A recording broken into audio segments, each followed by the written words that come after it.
Rube, there was a moment after that game ended, before players and Nick Sirianni spoke to reporters, that I thought to myself, how are we going to talk about this game? Yeah, it was an ugly win, but they found a way, and they deserve credit for that. There's certainly a lot to be critical of, but a win's a win. They're hard to come by, as Andy Reid once said, or probably said that about 10,000 times. And there's certainly some bright spots. You certainly don't leave Bank of America Stadium feeling like, this is some kind of heroic performance. It wasn't. They found a way. They did find a way. This is the Eagle Eye Podcast presented by Nissan with Reuben Frank. I'm Dave Zangaro. We'll break down the good, the bad, the ugly from that game. We'll talk about the offense, the defense, special teams all really played a role in this win, and which is kind of the cool thing. And at the end of the podcast, we do have a Dave's negativity corner. I guess it's the opposite of the positivity corner, where we point out positives in losses. We point out negatives in a win, because I think it's kind of necessary after that game. But you're right.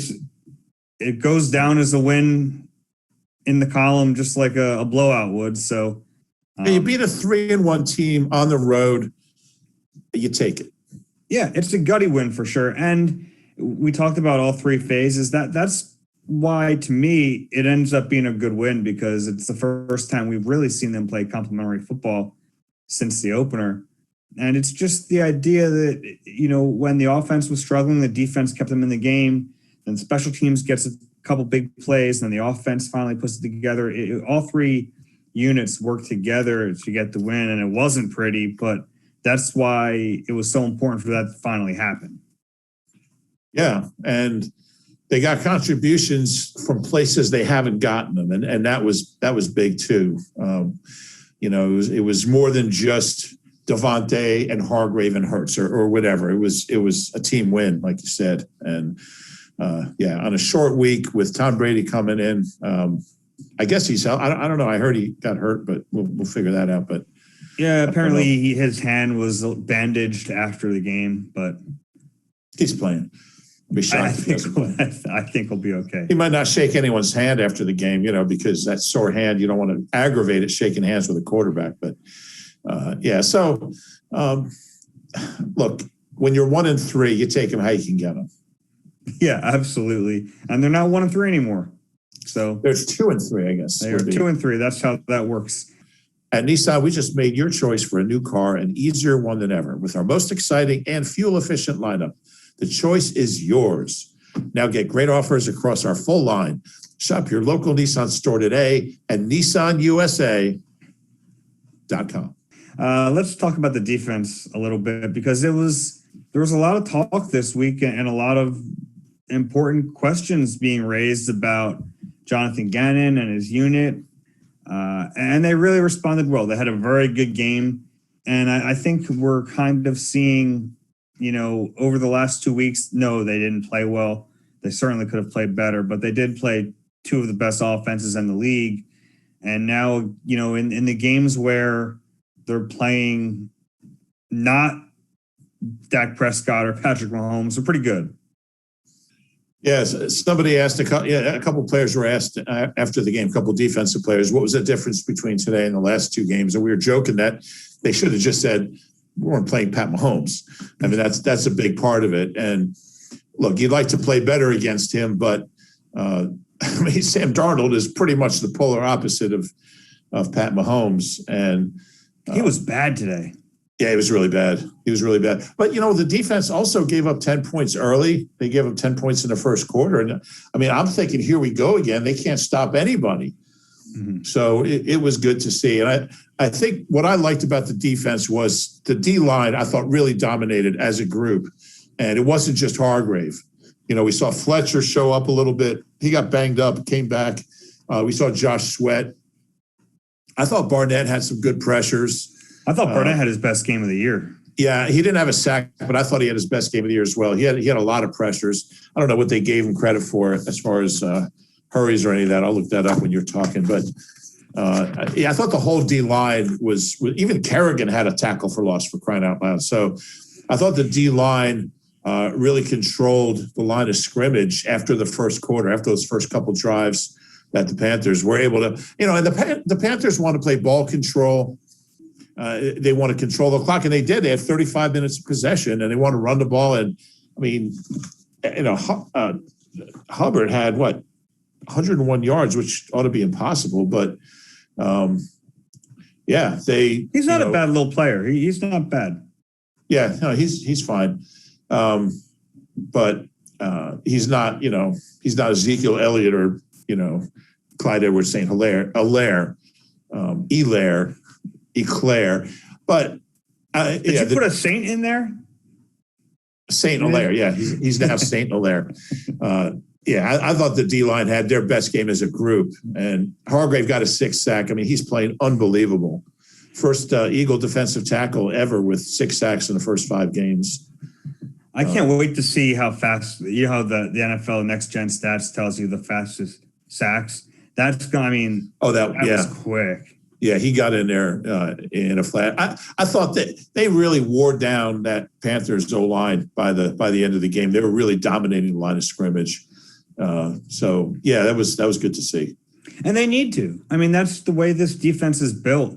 And that predates Gannon's time. If you're going to put that much money into the defensive line, it kind of does need to be the focal point of your defense. And in order for this thing to work, they have to get after the quarterback. They have to get home, and they finally did that pretty consistently. I agree with you. And that's and that's why the secondary had 3 takeaways, 3 interceptions. It was all pressure and making Sam Darnold make bad decisions. I think it was Steve Nelson said, we kept making him throw off his wrong leg and off balance, and you'll get those. This has not been a big turnover team, not a big takeaway team. Interceptions haven't been there. It's the first time the Eagles have had 3 interceptions in a game since 2012 opener against the Browns. Isn't that crazy? You mean 3 interceptions from corners? It's the first time a corner has had 2 interceptions in a game since that game. DRC had 2. No, it's the first time they've had 3 since 2016 against Dallas. And it was Nate Gary. No, they didn't have 3 in 2019. I know. I'm messing up the stat. Well, we got a long look in the mirror, Ruby. See, I don't have notes in front of me. It was 2019, and it was Nate Gary, Ronald Darby, and Sidney Jones, and it was against Atlanta. I got you. In the second week of the season. See, we're playing good complimentary podcast. Yeah, I know. You struggle, I help you out. I struggle, you pick me up. That's our dog mentality. Pod mentality. I like that. Darius Slay, he was asked if it was his best game as an Eagle, and he kind of laughed it off because he's told us, I'm playing well. He always tells us, I'm playing well. The interceptions aren't there, but the interceptions are big plays. And I agree with Darius Slay that he has played very well since he's been here. He's been a very good corner. He's the best corner they've had in a long time, but interceptions change games, and he finally had a couple. And the first was a really nice play. They were both good plays, but he baited him into that throw. That's a veteran move on a quarterback who was struggling. He baited him into that. That was a beautiful play. Yeah, it was. And they've been saying they're going to come in bunches, and they haven't, but they did. And it was the secondary and the D line working together, and it was good to see. They have to have that. They're not good enough to win games without creating havoc up front and making plays in the back end. They just don't have the personnel to do it. So, I think this D line is underachieved really as a group until today, and the D line and the secondary worked together. It was something that had to happen. The way the offense was sputtering most of the game, the defense really had to control this thing, defense and special teams. Score big with the AAA Eagles MVP membership, along with superb roadside assistance and discounts you've come to expect from AAA. Get exclusive Eagles-related perks. For all the details, visit AAA.com/Eagles. Who thought Jannard Avery would end up being the team's best linebacker? He was really good today. He had a really good game. Yeah. I mean, I thought Davion Taylor came in the second half and made some plays too. But yeah, Avery. Taylor's got to play more. Yeah, I thought Singleton had a bad game. He's had a few of them. Yeah, he's had a few. Still bad racking games. up the tackles, but yeah, he had 13 tackles, I think, but he's missing a lot too, and he's out of position. He had a bad penalty, personal foul on a play that was. I mean, it was Barneshian. Because he had two. Well, that is a tough play, though. Look, I think it was the right call, but it's a weird play because you have a non-quarterback giving himself up, and it's like it's unusual. So I almost, in a way, I get what he was doing. It was a penalty by the rule book, but it was a weird one, though.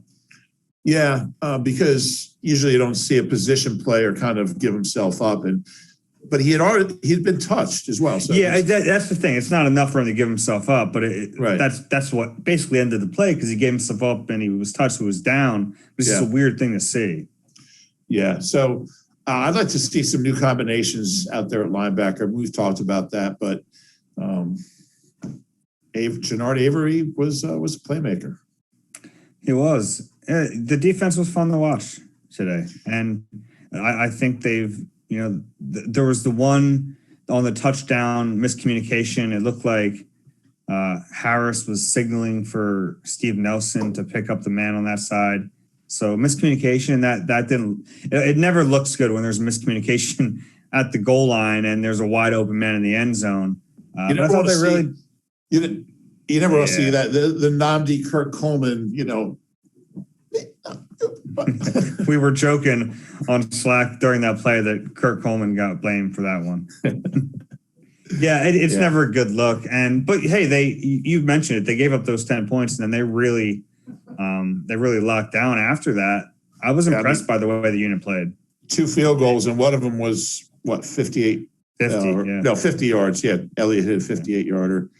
And they really needed it. I mean, coming off those last 2 weeks, the defense has been pretty good in 3 out of 5 games. And I thought was underrated. I thought it was a very warm day. It was in the low 80s here in Charlotte, and the sun was beaten down. So that's the kind of game where defense can get gassed. But I thought they were on the field a lot. They were on the field 35 minutes, and I thought they held up really well considering. It was something I was kind of looking at. How are they going to hold up playing 30 to 35 minutes in this heat, in the sun, 1 o'clock game?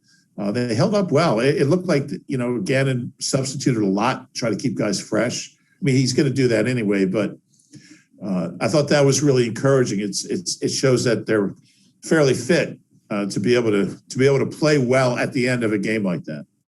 Yeah, no, that's a really good point because there were on the one the Eagles had the back-to-back turnovers on offensive plays. There was the Devontae fumble and then the Jalen Hurts pick, and you're thinking, man, this defense they're not going to be able to hold up at this rate. But they really did. They did a nice job. And we mentioned Slay. I want to also say he was following more for that game, and he did a really good job. He did. And he said he watched Trayvon Diggs. He said, I liked that. I liked it too. He said, just because I'm an older player doesn't mean I can't learn from watching a young kid. He said I watched how he covered him and how he played him, and I took something from that. That was pretty cool. He had a terrific game, and I don't know what Moore's final numbers. You have that in front of you. 5 for 42. His long gain was a 14-yarder. But his big that play was that was one of the few where Slay wasn't on him. He ended up in the slot. Right. So it was Avante was on him. Right. Slay locked him down pretty good. He did. Yeah, this is the kind of game we've been waiting for from Slay. And it was good to see. He's funny too, man. He gets his press conferences are now like just they're not safe for work. They're profanity laced and they're hilarious. Like I'm not gonna, but yeah, you can watch it. But it's he's funny. He's a trip. He had a baby. His wife had a baby this week, so it's been a good week for him. Yeah, he missed practice on Thursday, and even mentioned that he was kind of behind. He didn't prepare for this game the way he normally prepares for games. And I'm thinking, maybe take Thursdays off. If that's what it takes. Have a baby every week. Maybe not that. But it was good to see him have a big game. Anyone else on defense? You mentioned Avery, mentioned Hargrave. Steve Nelson had a pick right after getting beat. That was a nice play. He's been up and down, but that was a pretty big play. Yeah. So when's the last time we saw Eagles cornerbacks as a unit look that good? Yeah, probably 17. You have to go back to, Jalen Mills and Ronald Darby. There were some games where they were really, really good that year. That's 4 years ago. So somehow. So yeah, that was definitely good to see. But we say this every week, they got to build on it and they've got to string together, several good games in a row. It's not gonna get it done if you give up 36 to the Buccaneers on Thursday night. Yeah, but this is exactly, philosophically what they want this defense to be. It's a keep it in front of you. It's kind of classic cover 2 stuff. It's keep it in front of you, make them drive down a field on 10 plays and just hope that your defensive line gets home and hope that you end up forcing them into mistakes. It worked here. It didn't work the previous 2 weeks. Right. They haven't been giving up big plays. The longest play today was a 26-yard Hubbard run. Longest pass play was 25 yards. I guess you can live with giving up 101 rushing yards when they're not going over the top. But against Dallas and against the Chiefs, you're not going to get away with it. Against the Panthers, you will. Yeah, and Gannon, when was that? It might have been this week. He was asked if there are stats that he doesn't care about that other people do. And he said there are. He wouldn't get into the specifics. I'm guessing rushing yards is one of them. Yeah. Because if they're coming in small chunks, he probably doesn't care about it. Yeah, not the 26s, but Hubbard moved the chains. I mean, he did. He had some good runs. I thought it was too much. I thought, he's a nice player, but it was too much.